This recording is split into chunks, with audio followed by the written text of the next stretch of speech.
அணைத்து தர்ம மழை மனம் முழுதும் பொழிகிறது. ஆசை நீங்கிய அந்த வழியில் அமைதியின் ஒளி உதயமாகிறதே. மாறாத அகாலிக சத்தியத்தின் இனிய சுவை இதயத்தில் நிரம்புகிறது.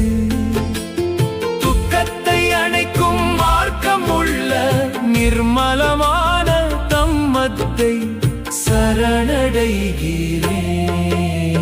சரணத்தில் சாந்தியை தேடி செல்கிறேன். நிறைவை நோக்கும் நீண்ட கடினமான சம்சார பயணம்